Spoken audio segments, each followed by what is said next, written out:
제가 1983년부터요 이 책을 읽기 시작했어요. 1983년부터 이 책을 읽기 시작했다가 이 책을 완전히 읽은 거는 2005년입니다. 이 책을 읽어내는데 22년이 걸렸어요.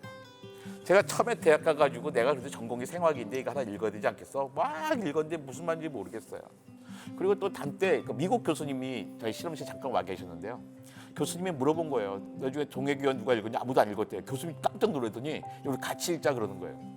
야, 영어 공부도 같이 읽어야 되는데 그 당시에 그 한국 학생들이 대학원생들이 영어를 어떻게 읽어요? 교수님도 못하니까 막 넘어가고 말았어요. 독일에서 있는데 독일에서 저는 교수님이랑 같이 맥주 한 잔을 쭉 하고 있는데 교수님이 딱 그날 테마가 종회기원이었습니다. 막 얘기하다가 정말 너는 어떻게 읽었어? 그런 거예요. 제가 어떻게 읽어? 전 안 읽었는데요. 그러니까 교수님이 너무 놀라면서 야, 너가 생화학자인데 생화학자의 탈을 쓰고 종회기원을 안 읽었다고? 이거 읽어와 그러는 거예요. 근데 그때부터 제가 이제 종회기원을 읽기 시작합니다. 독일어로. 정말 힘들더라고요. 쭉 찾다가 모르는 단어가 나와요. 모르는 단어 찾아보면 비둘기예요. 우리 사전에는. 또 모르는 단어가 나왔어. 또 비둘기예요. 그러니까 수십 개의 비둘기란 단어가 나오는 거예요. 우리는 강아지가 어떻게 봅니까? 개도 왜 말테저도 있고 뭐 다양한 불독도 있고 여기 나오잖아요. 근데 우린 저 어릴 때는 그냥 개는 개였어요. 요즘처럼 다양하게 개 이름들을 알고 있는 게 아니었거든요. 근데 그 당시는 워낙에 영국에서의 신사 계급들은 집에서 육종이 취미였어요.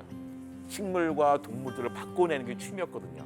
그러니까 찰스 다윈은 세상 사람들에게 그 진화를 설명하기 위해서 얘가 처음에 이런 거예요. 그러니까 김서방은 토마토를 이렇게 만들었고 박서방은 이런 A란 토마토랑 B란 토마토만 쓰는 걸 만들었대. 그랬어? 저기 김서방은 A란 비둘기랑 B란 비둘기 만들어서 다리에 털이 있고 이런 걸 만들었다는데 어떤 서방이 이런 걸 만들었대. 이런 얘기가 한도 끝도 없이 나오는 거예요. 그러니까 지루해가지고 정말 읽기 힘들었거든요. 그래서 책임감에 읽는데 22년이 걸려서 읽은 거죠. 저는 여러분에게 권하지 않습니다. 굳이 이 책을 안 읽어도 되는 것 같아요. 읽다가 막 읽으면요, 찰스 다윈 선생님에 대한 적개심이 생겨요. 이 책을 요약해드리면 이런 겁니다. 커다랗게 한 세 분으로 나눌 수가 있어요. 1장에서 4장까지가 진화론의 윤곽이고요. 5장에서 9장까지는 진화론의 난점이 나옵니다. 어려운 점. 10장에서 그럼에도 불구하고 10에서 13장은 진화론의 우월함을 보여주는 거거든요. 이런 거예요. 1장부터 4장까지 이런 겁니다. 농부의 품종 개량 이야기를 해줘요. 길들인 개와 비둘기 이야기를 끊임없이 합니다. 처음엔 도대체 이거 왜 이렇게 했냐 그랬는데 나중엔 이해가 되더라고요.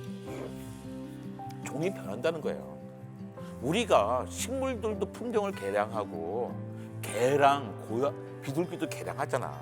사람들이 인간의 힘으로도 이 연약한 인간의 힘으로도 이렇게 짧은 시간에 전혀 다른 것들을 만들어 나가는데 이 거대한 자연의 힘이라면 그다음에 오랜 시간이 있다면 얼마든지 바꿔내지 않겠어라는 거죠. 그래서 어쨌든 자연 선택이라는 걸 통해 가지고 장기적으로는 종이 변할 수밖에 없어라고 이야기를 하는 거죠.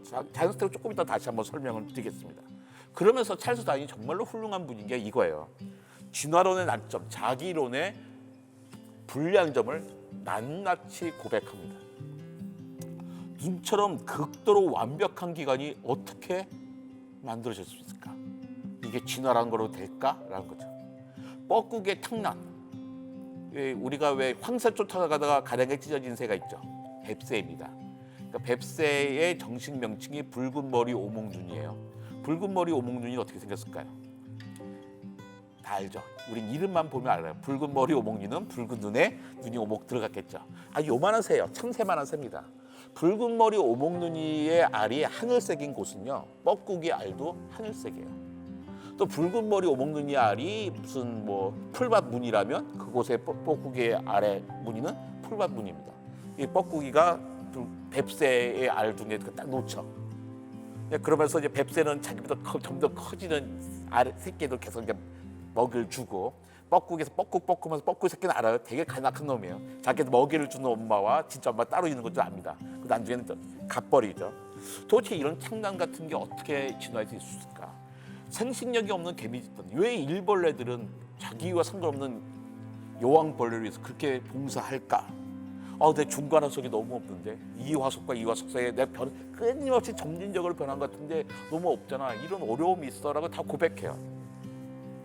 자, 이 부분에서 참 그 창조 과학을 신봉하신 분들 또 얘기하신 분들에게 좀 더 반성을 요구합니다. 여러분들이 되게 진화론의 허점이라고 이야기하고 있는 여러 가지 것들은요, 이미 1859년에 찰스 다윈이 종의 기원을 쓰면서 다 고백한 겁니다. 다 고백했고 상당한 부분이 다 해결된 건데, 저도 이런 건 좀 새로운 걸 갖고 이야기를 해야 좀 재밌지 않겠어요? 근데 찰스 다윈은 이런 그 난점에도 불구하고 화석 자료는 좀 불완전해도 종은 시간적으로 변화하는 걸 좀 보여주고 있는데 시간의 흐름을 보여주는 거예요. 또 식물과 동물의 지리적 분포도를 보니까 땅이 나중에는 또 이제는 대개의 대륙 이동설로 설명해 준 것도 있고요. 어쨌든 분포도 다르고 흔적기관이라는 거 있죠. 냉장, 꼬리뼈 이런 것들. 이런 것들을 좀 보니까 그러니까 진화론이 이런 거야. 근데 진화론이 이런 어려움이 있어. 그럼에도 불구하고 진화론이 우월한 것 같아라고 설명을 해주시죠. 종의 기원의 핵심 키워드는 쉽게 얘기하면 세 가지입니다. 자연 선택, 성 선택, 생명의 나무라는 거예요. 그러니까 가장 중요한 게 바로 자연 선택이죠. 그러니까 라마르크하고 찰스 다윈의 가장 큰 차이가 이겁니다. 라마르크는 획득 형질의 유전이라고 했잖아요. 처음에는 목이 작았어. 목이 짧았어. 높이는 걸 보고 있어. 목을 다 늘리다 보니까 점점 길어졌어라는 거고, 찰스 다윈의 생각은 그게 아니에요. 처음부터 목이 작은 놈과 목이 큰 놈이 있는데, 목이 길면 목이 작은 놈은 아래쪽밖에 못 먹는데 목이 긴 놈은 높이 있는 것도 먹고 아래 것도 먹을 수 있잖아. 그건 누가 영양 상태가 좋겠어? 목이 긴 놈이 영양 상태가 좋겠지. 근데 자연 상태는 항상 먹을 건 부족한데 영양 상태가 상당히 이익이니까 어떻게 더 많은 새끼를 낳을 수 있겠지. 그러니까 처음에는 표준 분포곡선이 있잖아요. 이렇게 사람도 작은 사람에서도 큰 사람까지 이렇게 있을 겁니다. 그러니까 우리나라가 170cm 정도가 제일 많겠죠. 근데 점점 영양 상태가 좋아지면 어떻게 해요? 이 표준 분포곡선이 조금 더 오른쪽으로 이동하겠죠. 영양 상태 나쁘면 왼쪽으로 이동할 겁니다. 진화라는 건 뭐냐면 여기서 툭 뛰어서 이걸 툭 넘어가는 게 아니라 표준 분포곡선이 옮겨가는 거거든요. 중간까지 쭉 옮겨가면서 어느 시절을 보면 여기와 여기 사이는 전혀 다른 생명체가 된다는 거예요. 이게 바로 자연 선택이죠.